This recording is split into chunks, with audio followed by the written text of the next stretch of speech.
Selamat pagi pemirsa, salam sehat.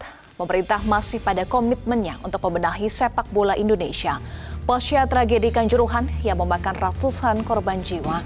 Kabar baiknya pembenahan mendapatkan dukungan dari otoritas tertinggi sepak bola dunia, FIFA. Dukungan tersebut ditunjukkan dengan kunjungan langsung Presiden FIFA, Gianni Infantino, kepada Presiden Joko Widodo di Istana Merdeka, Jakarta. Kunjungan Infantino ke Jokowi pun berlangsung karena situasi sepak bola Indonesia sedang tidak biasa, sangat tidak baik-baik saja. Sepak bola yang semestinya menjadi arena kebahagiaan justru baru saja menjadi etalase kesedihan, ajang petaka. Inilah editorial Media Indonesia edisi hari ini Rabu 19 Oktober 2022 dengan tema Apa Gunanya Dukungan FIFA. Bersama saya, Eva Wondo. Editorial Media Indonesia juga dapat Anda simak di MG Radio Network di frekuensi 94,7 FM di kawasan Jakarta dan sekitarnya. Para pendengar bisa turut berpartisipasi dan berinteraksi dalam editorial Media Indonesia. Sampaikan pendapat Anda pemirsa dengan berpartisipasi melalui telepon interaktif di nomor 021 583 99100. Dan pagi hari ini telah hadir bersama saya, anggota Dewan Redaksi Media Group, Eko Rahmawanto. Selamat pagi Mas Eko. Selamat pagi Eva. Apa kabar Mas? Baik, Alhamdulillah. Baik ya, Alhamdulillah. Salam sehat untuk Mas Eko dan tentunya pemirsa. Kita akan bahas nanti Mas Eko, editorial Media Indonesia hari ini apa gunanya dukungan FIFA. Tetapi sebelumnya kita akan bahas dulu, ada 3 headline Media Indonesia untuk hari ini Rabu 19 Oktober 2022 ya. Mas Eko, kita bahas yang pertama. Richard Eliezer mengaku tidak bisa tolak perintah. Ini ada dugaan unsur relasi kuasa di sini, Mas Eko, yang disampaikan oleh Richard Eliezer. Disampaikan bahwa ia menyampaikan belasungkawa atas kejadian pembunuhan yang menimpa Brigadir Yosua. Kemudian juga ia menjelaskan bahwa alasan tidak bisa menolak perintah Ferdy Sambo untuk menembak Brigadir J adalah karena ia hanyalah seorang anggota yang tidak memiliki kemampuan untuk menolak perintah dari seorang jenderal. Ya, ini berita yang salah satu yang paling ditunggu ya selain kedatangan FIFA di Indonesia untuk memperbaiki sepak bola Indonesia. Jadi dalam persidangan kemarin memang kita menjadi mengerti kenapa Baradae ini kemudian menembak Joshua.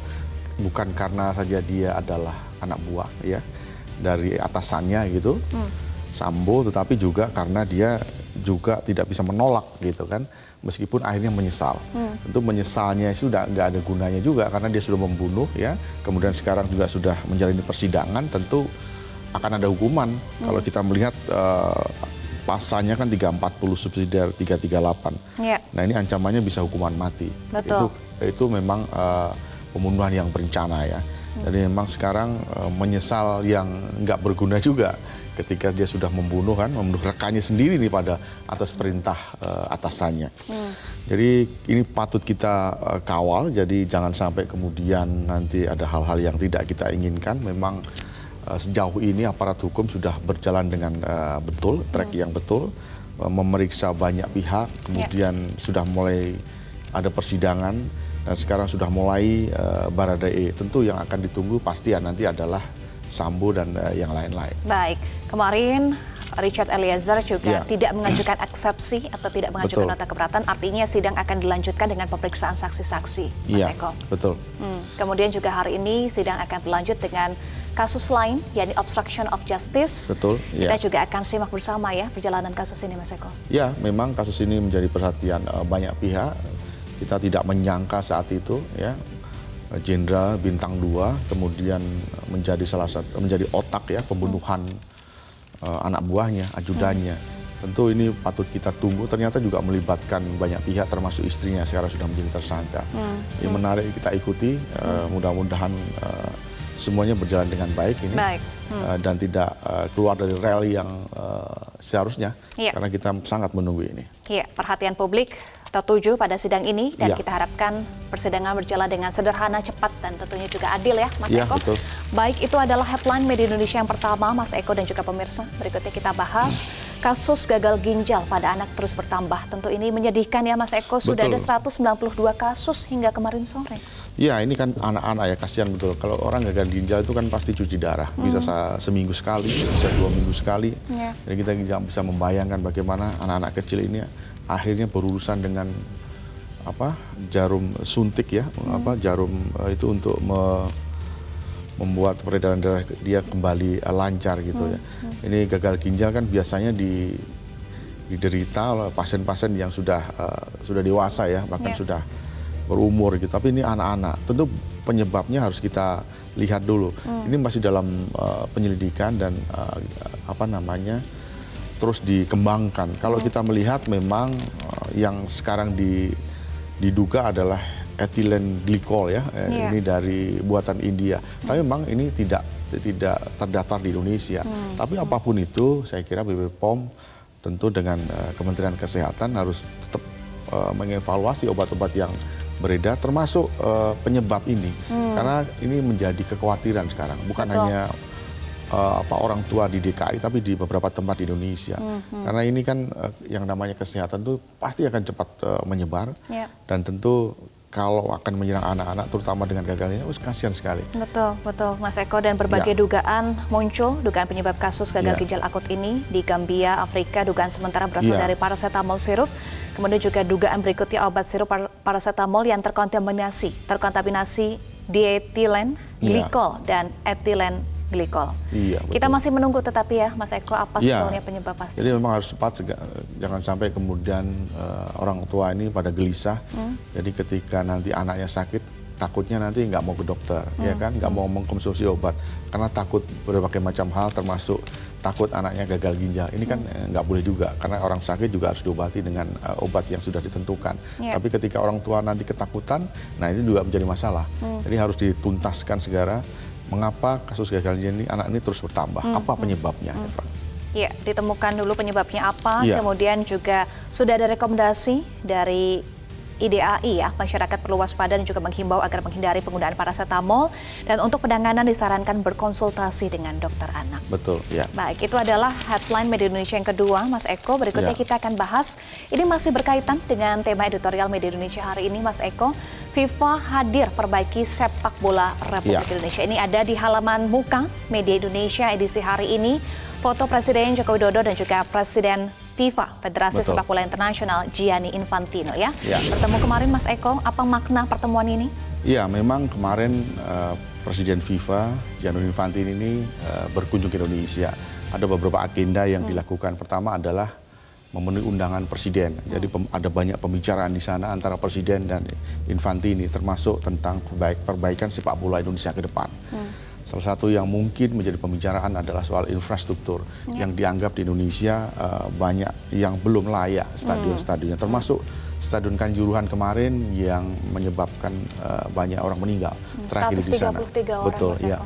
Ini Presiden sudah memerintahkan untuk dirubuhkan karena tentu akan pemain ketika akan bermain di sana juga akan nggak nyaman ketika melihat dulu pernah ada korban di sana. Kemudian ketika supporter mungkin Arema yang akan main di sana melihat teman-temannya meninggal juga nggak akan tega dan akan masuk ke sana. Tapi langkah Presiden untuk merubuhkan Stadion Kanjuruhan mungkin kemudian akan merenovasi yang lebih bagus begitu.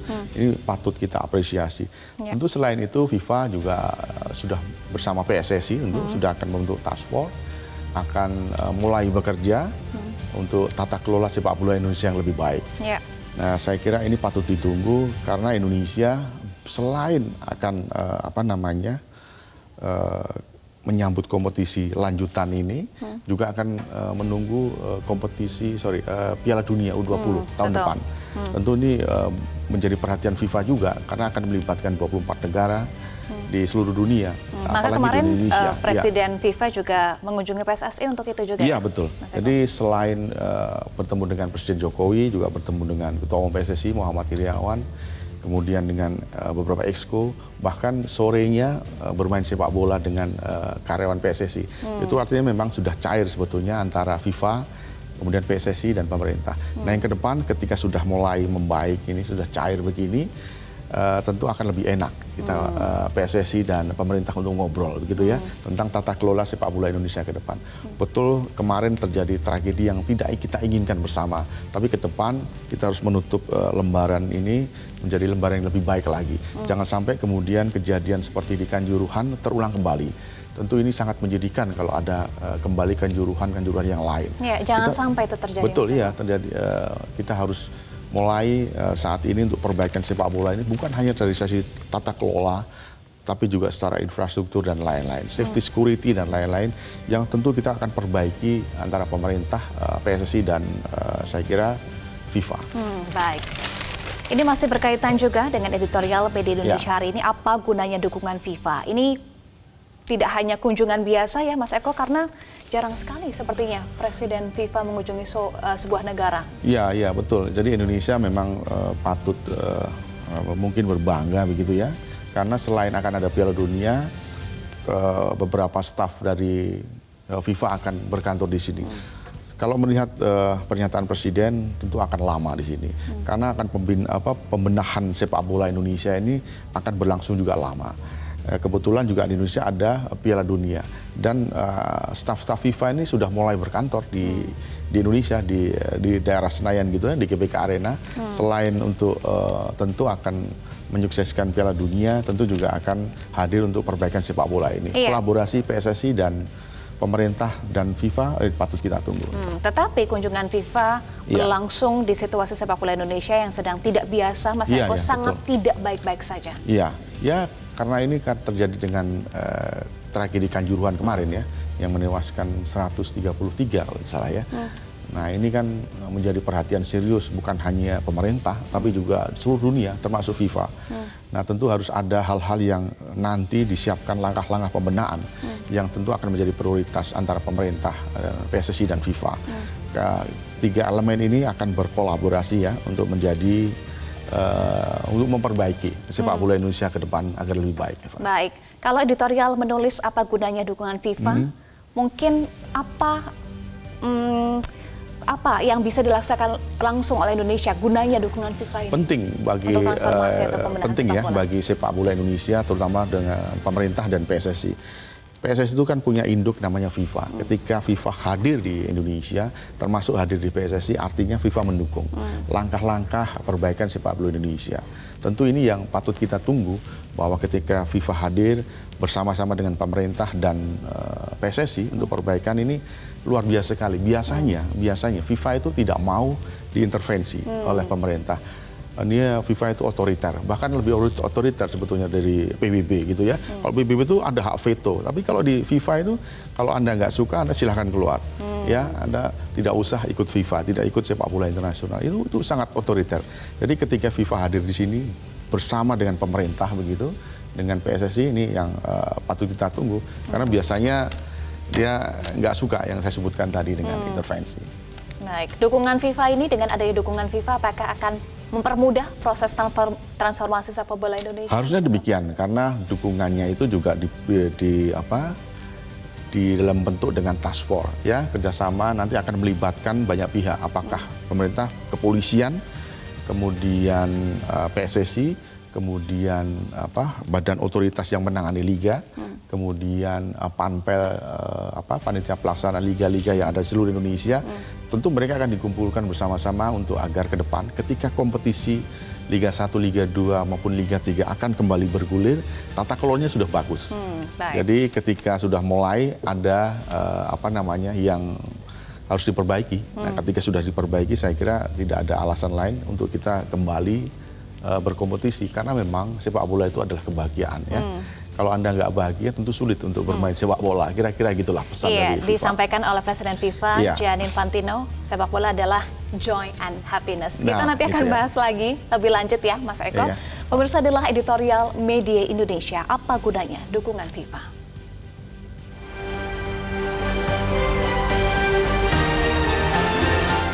Apa gunanya dukungan FIFA?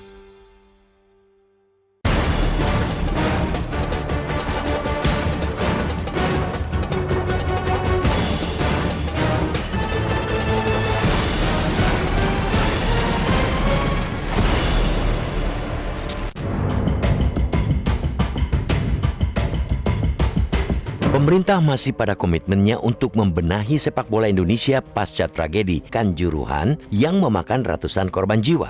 Kabar baiknya, pembenahan itu mendapat dukungan dari otoritas tertinggi sepak bola dunia, FIFA. Dukungan tersebut ditunjukkan dengan kunjungan langsung Presiden FIFA, Gianni Infantino, ke Presiden Joko Widodo di Istana Merdeka, Jakarta kemarin. Jarang sekali pemimpin tertinggi FIFA menemui pemimpin tertinggi sebuah negara. Pertemuan terjadi biasanya hanya karena ada kejadian luar biasa atau terkait dengan event akbar sepak bola dunia. Kunjungan Infantino ke Jokowi pun berlangsung karena situasi sepak bola Indonesia sedang tidak biasa, sangat tidak baik-baik saja. Sepak bola yang semestinya menjadi arena kebahagiaan justru baru saja menjadi etalase kesedihan, ajang petaka. Sebanyak 133 nyawa melayang sia-sia. Ratusan lainnya luka-luka akibat salah kelola laga antara Arema kontra Persebaya di Stadion Kanjuruhan Malang 1 Oktober silam. Itulah tragedi paling memilukan yang membuat wajah buruk sepak bola tanah air kian buruk. Itulah pertandingan sepak bola yang menelan korban jiwa paling banyak kedua di seantero jagat. Maka dari itu, kalau pemerintah turun tangan memang sudah sewajarnya. Justru tidak wajar jika pemerintah diam, berpangku tangan, dan menyerahkan permasalahan kepada pemangku kepentingan sepak bola semata. Sikap pemerintah terhadap nasib persepakbolaan nasional jelas dan tegas. Kejelasan dan ketegasan itu terrepresentasikan dalam rekomendasi yang dihasilkan Tim Gabungan Independen Pencari Fakta atau TGIPF Tragedi Kanjuruhan. Rekomendasi yang pada intinya perlu ada pembenahan total di semua aspek mulai dari supporter hingga pengurus PSSI. Kepada pengurus PSSI, TGIPF meminta mereka mengundurkan diri. Kepada para stakeholder PSSI, TGIPF mengimbau agar mempercepat kongres atau menggelar kongres luar biasa. Bolehlah kita simpulkan, TGIPF merekomendasikan agar pengurus PSSI berganti. Keinginan itu pula yang banyak disuarakan beragam kalangan. Pertemuan antara Jokowi dan Infantino adalah pertanda bahwa langkah pemerintah dalam menyikapi tragedi Kanjuruhan tidak salah. Benar bahwa di depan layar dalam jumpa pers, Infantino sama sekali tak menyinggung soal pembenahan pengurus PSSI. Dia hanya sepakat melakukan transformasi sepak bola Indonesia secara menyeluruh dan memastikan semua aspek pertandingan berjalan sesuai standar keamanan FIFA. Infantino juga sepakat bekerja sama untuk fokus pada operasional stadion-stadion yang ada, membenahi supporter, dan membuat proyek sepak bola untuk sekolah-sekolah. Soal perlunya pengurus PSSI diganti tak disebut satu kata pun, entah kalau di belakang layar di pertemuan tertutup dengan Jokowi. Jokowi tak terang-benderang pula menyebut keharusan pengurus PSSI mundur atau diganti. Dia hanya menegaskan perlunya secara bersama-sama mengkaji ulang para pemangku kepentingan persepakbolaan Indonesia. Pemerintah boleh jadi berhati-hati agar tidak dicap intervensi, sesuatu yang sangat diharamkan oleh FIFA. Namun, kehati-hatian tak boleh menegasikan rekomendasi TGIPF. TGIPF dibentuk secara resmi oleh seorang nomor satu di Republik ini lagi.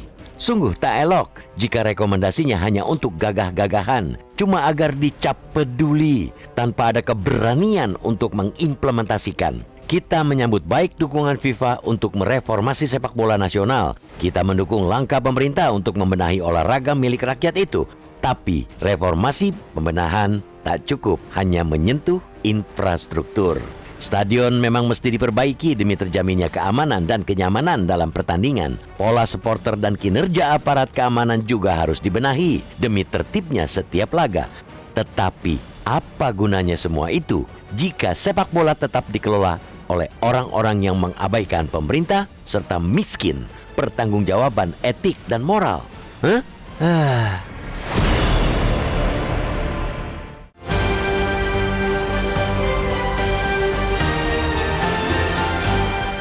Pemirsa, kita jeda dulu, usai jeda kami akan kembali untuk Anda. Tetaplah bersama kami di Editorial Media Indonesia.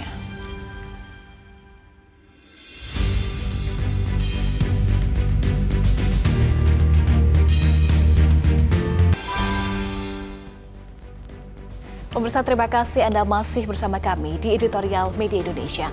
Untuk membahas lebih lanjut terkait dengan tema Editorial Media Indonesia hari ini, apa gunanya dukungan FIFA? Saat ini kita sudah terhubung dengan pengamat sepak bola Kusnaini. Selamat pagi, Bungkus. Salam sehat, Bung. Selamat pagi, Eva. Selamat sehat. Baik. Bungkus, jadi apa gunanya dukungan FIFA ini? Apa dampak dari kedatangan FIFA bagi sepak bola Indonesia? Ya, yang pertama kalau menurut saya dukungan ini penting karena Indonesia kan statusnya tuan rumah Piala Dunia U20 tahun depan.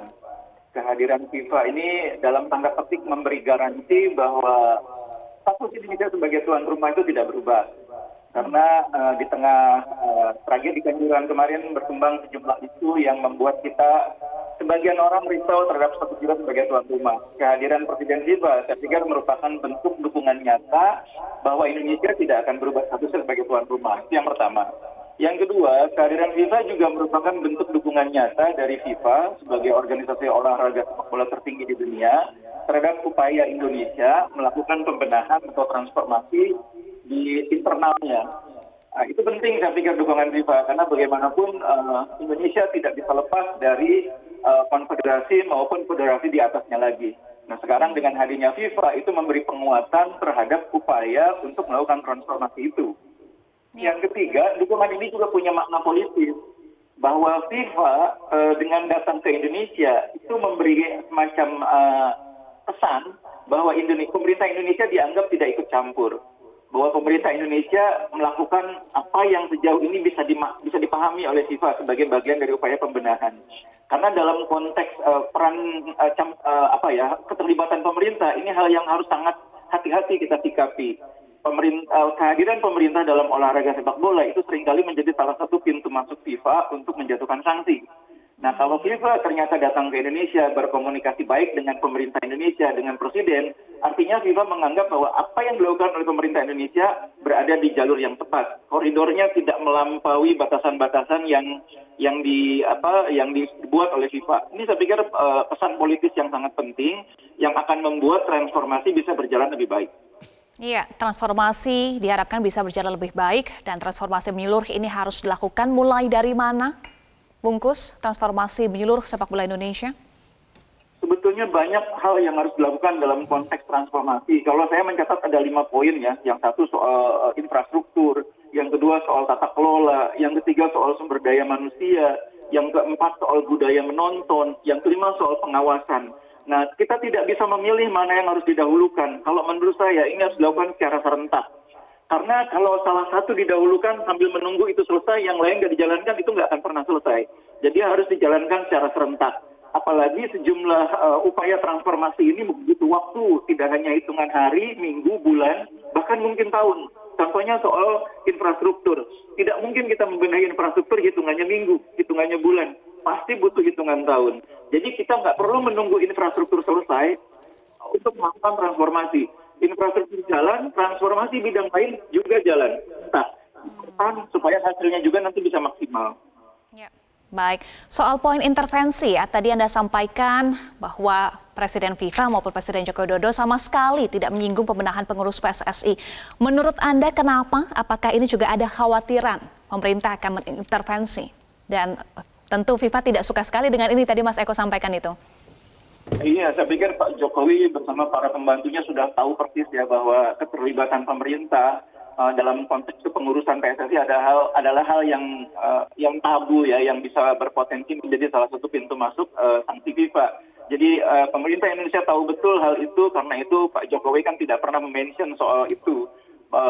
Bahkan juga dalam pertemuan dengan FIFA kan dalam sesi penjelasan kepada pers juga tidak dimention soal itu. Tapi di luar itu, saya kira itu akan menjadi salah satu topik yang dibicarakan antara Bapak Presiden dengan Presiden FIFA. Meskipun itu bukan untuk konsumsi publik. Ya. Tetapi sebagai pengamat sepak bola, menurut Anda perlu tidak sih pembenahan atau pengunduran diri pengurus PSSI termasuk Ketua Umum PSSI untuk memperbaiki kondisi sepak bola tanah air? Karena ada juga rekomendasi yang sempat disampaikan TGIPF terkait dengan hal ini. Iya, saya pikir saya tidak perlu lagi menambahkan itu karena sudah ada rekomendasi dari tim gabungan ya. Jadi saya tidak perlu menambahkan itu lagi. Sekarang kan tinggal berpulang kepada pengurus PSSI bagaimana menyikapi rekomendasi itu. Karena sudah jelas itu yang disampaikan oleh TGIPF, saya tidak perlu menambahkan lagi, silahkan disikapi. Nah, kita tunggu bagaimana respon pengurus PSSI. Bentuk pertanggungjawabannya dalam bentuk apa? Karena pertanggungjawaban itu kan punya berbagai bentuk ya. Bisa pertanggungjawaban dalam bentuk mengundurkan diri. Ada juga yang pertanggungjawabannya dalam bentuk saya tetap bertahan sampai masalahnya selesai. Itu juga bentuk pertanggungjawaban. Nah, kita kan tinggal menunggu apakah pengurus PSSI mengambil sikap yang mana. Jadi saya rasa saya tidak perlu menambahkan lagi karena rekomendasi tim gabungan sudah sangat terang benderang. Silahkan disikapi oleh para pengurus PSSI. Baik, tadi soal poin perbaikan atau transformasi Anda sampaikan bungkus infrastruktur, tata kelola, SDM, kemudian budaya menonton dan juga pengawasan ya. Kita bahas yang soal infrastruktur. Bagaimana dengan mengkaji kembali kelayakan stadion, baik di Stadion Kanjuruhan maupun di stadion lain. Harus seperti apa ya supaya standarnya sesuai dengan standar FIFA? Iya, ini memang hal yang menarik ya. Indonesia termasuk salah satu negara dengan jumlah stadion yang sangat banyak ya. Hampir tiap kabupaten kota itu punya stadion dengan kelayakannya masing-masing. Nah, kan Indonesia ini punya kompetisi yang disebut kompetisi profesional. Nah, kalau kompetisi profesional itu harus digelar di tempat yang memenuhi syarat. Dan memenuhi syarat itu dengan cara dilakukan verifikasi. Toolsnya apa? Alat ukurnya, yaitu yang namanya standar itu, standar kelayakan yang sudah disusun oleh FIFA, AFC. Nah, ini yang menjadi permasalahan. Stadionnya banyak, yang memenuhi kelayakan, memenuhi syarat masih sangat terbatas. Makanya kalau kita mau bikin Piala Asia, kita sibuk bangun stadion atau membenahi stadion. Kita sibuk bangun lapangan latihan. Mau menggelar Piala Dunia 20, kita sibuk renovasi stadion.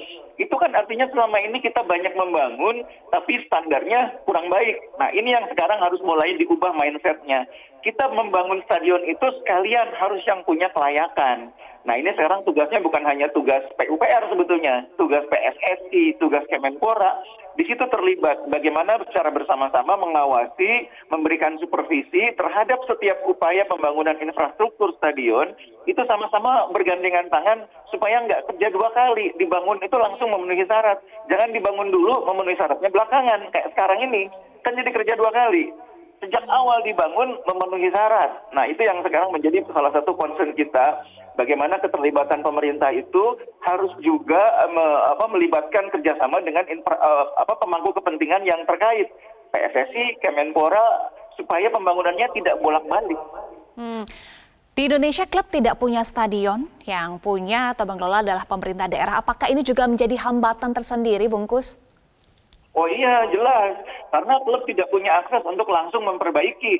Tapi di sisi lain itu sekaligus menggambarkan klub-klub di kita ini menyebut dirinya klub profesional, tapi pada saat bersamaan tata kelolanya belum profesional. Kan kalau klub profesional kan harus memikirkan aset. Aset mereka tuh apa sih sebagai klub? Sekarang ini kan aset klub itu sebagian besar masih berupa nama klub, merek, logo. Banyak yang belum memiliki kantor yang memenuhi syarat. Stadion, jangankan stadion, lapangan latihan juga masih banyak yang belum punya. Nah, stadion apalagi? Nah, ke depan, klub-klub yang menyebut dirinya klub profesional ini harus mulai berpikir jauh ke depan. Kalau dia klub profesional sebagai institusi bisnis, entitas bisnis, dia harus berpikir dia punya aset apa. Karena dia nggak punya aset apa-apa kan jadinya dia hanya bersandar pada nama besar. Nah, sekarang klub harus memikirkan itu jauh ke depan. Dan itu sudah dimulai oleh beberapa klub ya. Contohnya kayak Bali United sudah mulai bangun tempat latihan yang memadai. Sudah mulai bangun superstore-nya yang bisa menjual merchandise. Stadion mereka sudah bekerja sama dengan pemerintah Kabupaten Gianyar dalam bentuk sewa kelola. Ini yang harus mulai dikembangkan oleh klub kita. Jangan sekedar menjadi user. Pakai stadion, bayar sewa, selesai. Karena kalau pikirannya seperti itu, mereka tidak akan mendapatkan level kelayakan stadion yang bagus. Tapi kalau dia ikut mengelola, apalagi memiliki, itu akan punya standar stadion yang memenuhi syarat. Baik, terima kasih pengamat sepak bola Bungkus Naini sudah bergabung bersama kami di Editorial Media Indonesia. Salam sehat selalu, Bungkus.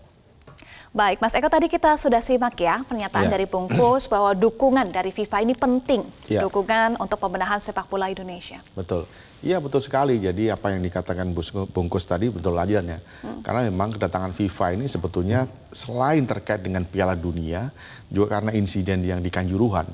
Jadi ini momentum bagi persepak bolaan Indonesia untuk bangkit. Tata kelola, infrastruktur, SDM dan lain-lain. Bahkan Presiden Jokowi kemarin kan sudah memerintahkan Menteri PUPR ya untuk merenovasi beberapa stadion yang dianggap belum layak untuk menggelar sebuah kompetisi. Kalau tidak salah 25 atau sampai 28 stadion yang akan direhab ya, agar sesuai dengan standar FIFA. Jadi mungkin akan dimulai dari 8 stadion, stadion-stadion yang Liga 1 itu yang yang sekarang mungkin akan dikedepankan dulu. Tentu akan ke depan akan ada banyak stadion yang akan direnovasi oleh pemerintah. Ini penting. Kenapa? Infrastruktur ini menjadi salah satu kendala bagi klub-klub Indonesia. Kalau kita melihat kemarin ketika Indonesia ditunjuk oleh FIFA menjadi tuan rumah Piala Dunia U20, banyak stadion yang kemudian direhab, dipugar untuk memenuhi kualifikasi itu. Hanya 6 stadion yang dianggap layak sekarang. Mungkin ada juga beberapa stadion yang layak, tapi saat itu belum didaftarkan oleh PSSI.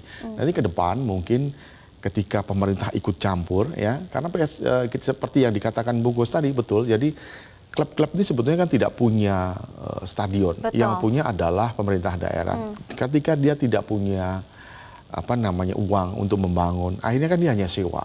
Tapi ketika nanti pemerintah ikut membantu, ya, dalam infrastruktur, terutama dalam perbaikan stadion, itu akan sangat membantu.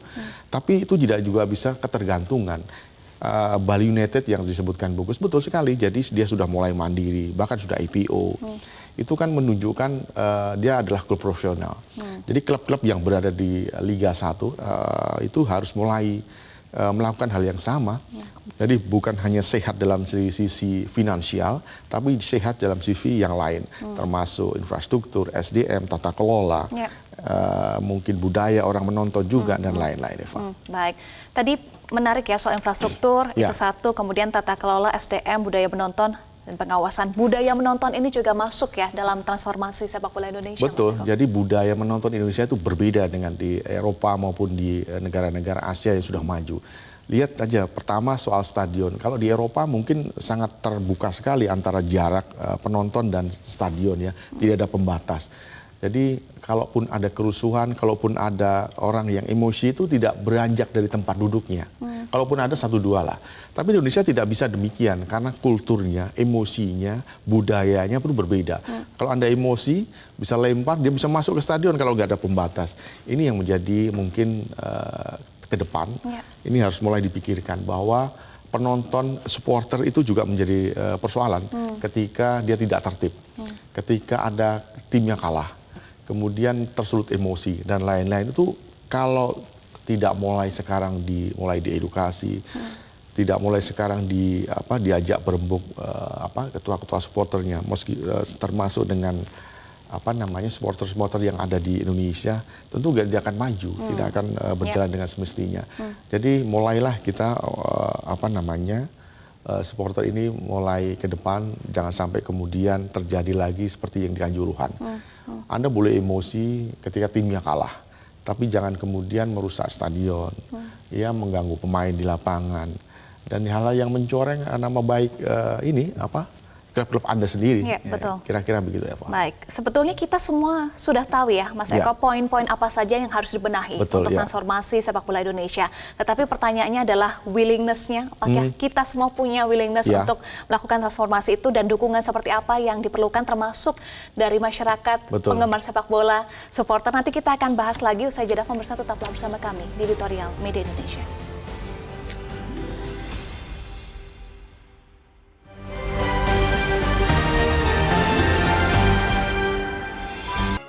Anda kembali di Editorial Media Indonesia, Mas Eko dan juga pemirsa. Untuk membahas lebih lanjut, saat ini kita sudah terhubung dengan beberapa penelpon. Langsung saja kita akan sapa. Yang pertama Pak Ondo Slitonga dari Bekasi, Jawa Barat. Selamat pagi Pak Ondo, salam sehat Pak. Salam sehat, selamat pagi Mbak Eva dan Mas Eko. Selamat pagi Pak Ondo. Silakan Pak Ondo. Gianni itu mengatakan, football is joy and happiness, not loss of the life. Jadi itu harus menjadi perhatian kita. Terima kasih Jokowi peduli PSSI sehingga Presiden FIFA Gianni hadir di Indonesia untuk membantu PSSI ke depan. Tidak mudah loh menghadirkan Presiden FIFA ke suatu negara. Perihal apa yang manfaatnya buat kita, saya kira sangat bermanfaat, bisa memperbaiki sistem pengorganisasian stadium kita, termasuk tata ruangnya, menggali ilmu bagaimana mengorganisir supporter yang ganas-ganas, membangun sekolah sepak bola yang bagus. Kemudian sepak bola itu industri loh. Harus jadi perhatian karena berdampak pada urusan UMKM, tenaga kerja, dan lain-lain. Soal ketua PSSI mundur, bagi saya itu sulit terjadi di Indonesia. Kita bukan Jepang. Kalau di Jepang itu gara-gara tanggung jawab moral, jangankan mundur, harakiri pun dilakukan. Dan di sana juga jangankan untuk mengharakiri. Dia demi bangsa, demi kemajuan sesuatu, mereka berani melakukan kamikaze, yaitu menabrakkan pesawatnya ke pesawat musuh. Sudah saatnya ini sistem perekrutan ketua PSSI itu dirubah. Syarat-syaratnya itu Jangan jenderal lagi, ini kita muak melihatnya. Juga aturan-aturan lainnya. Terakhir, saran saya bila Kanjuruhan itu dirombak dan akan dibangun yang baru, saya menyarankan ini, di depannya itu dibuatkan sebuah tugu yang bermakna menggambarkan jumlah korban 133 orang, dibuat nama dan fotonya. Ini untuk menjadi pengingat safe and security, agar pengamanan terhadap supporter juga tidak terulang lagi bencana seperti itu. Demikian, terima kasih. Baik, terima kasih Pak Ondo Slitonga dari Bekasi, Jawa Barat. Berikutnya Pak Ihwan dari Jember, Jawa Timur. Selamat pagi Pak Ihwan, salam sehat Pak. Selamat pagi Mbak Eva, selamat pagi Mas Eko. Pagi. Di dunia ini tidak ada satupun hal yang sekecil apapun yang sia-sia. Jadi kalau ditanya gunanya, jelas ini kaitannya dengan peristiwa besar dan ditangani oleh orang-orang besar. Nah, olahraga sebagai kebutuhan manusia secara alami. Sepak bola merupakan olahraga yang paling populer di dunia. Dan untuk itulah 631 korban dari Kanjuruhan itu yang meninggal 133, ini petaka besar bagi Indonesia. Dan ini menunjukkan PSSI itu sembrono dan lengah dari sudut manajemen dan leadership. Bahwa ini bukan persoalan kecil. Pengalaman membuktikan bagaimana PSSI itu memilih pengurus begitu rupa. Sampai jenderal-jenderal, berulang-ulang jenderal. Itu karena ada kepentingan di dalamnya. Jadi kalau Presiden FIFA datang, itu menunjukkan permakluman dan permaafan kepada Indonesia. Karena dilihat bagaimana mengatasinya sampai Presiden langsung turun tangan. Dan peristiwa ini peristiwa terbesar di dunia terhadap masalah supporter. Nah, untuk itulah maka diperlukan ya pemimpin yang benar-benar memenuhi syarat dari sudut leadership manajemen persepak bolaan Indonesia. Jadi kalau pembenahan leadership manajemennya ini dapat dilaksanakan dengan benar, baik, indah, sehat, normal, insya Allah akan terjadi perbaikan pada persepak bolaan Indonesia. Terima kasih. Terima kasih Pak Ihwan dari Jember, Jawa Timur. Berikutnya Pak Sukarwan dari Temanggung, Jawa Tengah. Selamat pagi Pak Sukarwan, salam sehat Pak. Sehat, alhamdulillah. Selamat pagi, Mikro. Ya, silakan Pak Sukarwan. Saya setuju dengan penelpon pertama, kedua tambahi. Yang pertama, suatu apresiasi yang luar biasa Presiden FIFA berkenan hadir di istana di Indonesia. Terima kasih Pak Jokowi. Ini menunjukkan bahwa FIFA tidak main-main dalam intervensi, artinya intervensi yang baik untuk kebaikan sepak bola Indonesia ke depan. Yang kedua, ya pengurus PSSI, ketua umum mundur, ya juga belum tentu menyelesaikan masalah. Tapi usulan suatu saat ketua PSSI jangan lagi jenderal lah, yang jenderal bintang 2, dua-duanya sudah KO di pengadilan, jangan lagi jenderal, nggak bisa lah.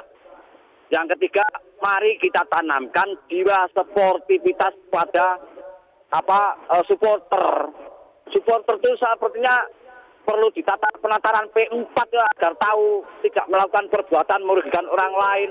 Jadi jiwa sportivitas itu kalau kalah ya kalah, menang ya menang, yang kalah nyalami yang menang. Jangan kalau kalah ngamuk. Supporter apa ini kalah ngamuk? Itu aja Mbak. Tanamkan jiwa sportivitas pada supporter. Baik, terima kasih Pak Sukarwan dari Temanggung, Jawa Tengah. Mas Eko, kita sudah simak tanggapan beberapa penelpon. Nanti kita akan bahas usai jeda ya. Pemirsa, tetaplah bersama kami di Editorial Media Indonesia.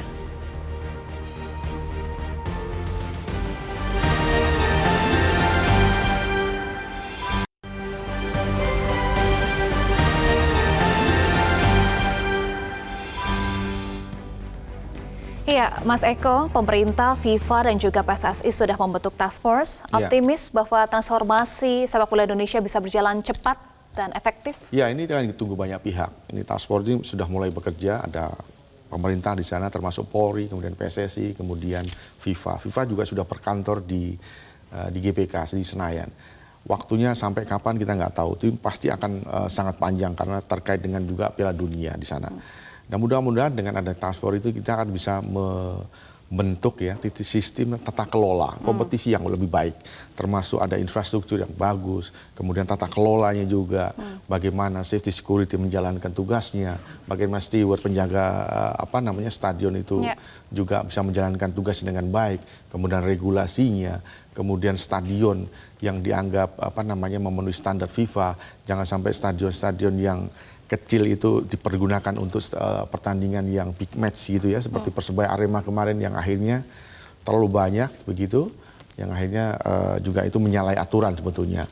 Nah, ke depan saya kira apa yang dicanangkan oleh Presiden Jokowi untuk merombak semua stadion, beberapa ya, kalau tidak salah 28, mungkin yang 8 akan lebih cepat. Baik. Itu sangat diharapkan sekali ketika semua klub-klub Liga 1 memiliki stadion yang layak untuk FIFA, artinya dari sisi infrastruktur mereka sudah layak untuk menggelar. Kemudian tata kelola saya kira dengan hadirnya FIFA juga akan membantu tata kelola kompetisi yang lebih baik.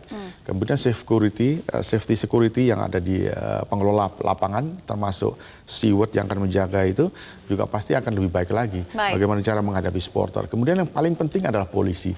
Polisi ketika kemarin menggunakan gas air mata, kemudian Kapolri sudah memerintahkan sudah tidak ada lagi menggunakan gas air mata ketika dia menjaga stadion, ikut menjaga, itu lebih baik, bagus itu. Jadi ke depan tidak ada lagi hal semacam itu seperti yang ada terjadi di Kanjuruhan. Baik, jadi kita sebagai masyarakat juga harus mendukung transformasi sepak bola Indonesia. Betul. Ya. Dan tentu dukungan FIFA ini penting untuk pembenahan sepak bola di Indonesia. Terima kasih Mas Eko sudah bergabung bersama kami di editorial BD Indonesia. Salam sehat selalu Mas Eko. Pemirsa, stadion memang mesti diperbaiki demi terjadinya keamanan dan kenyamanan dalam pertandingan. Pola supporter dan kinerja aparat keamanan juga harus dibenahi demi tertibnya setiap laga. Akan tetapi, apa gunanya semua itu jika sepak bola tetap dikelola oleh orang-orang yang mengabaikan pemerintah serta miskin pertanggungjawaban etik dan moral? Demikian editorial Media Indonesia untuk hari ini. Atas nama rekan-rekan yang bertugas, saya Eva Wondo pamit undur diri. Tetaplah bersama kami di Metro TV dan salam sehat.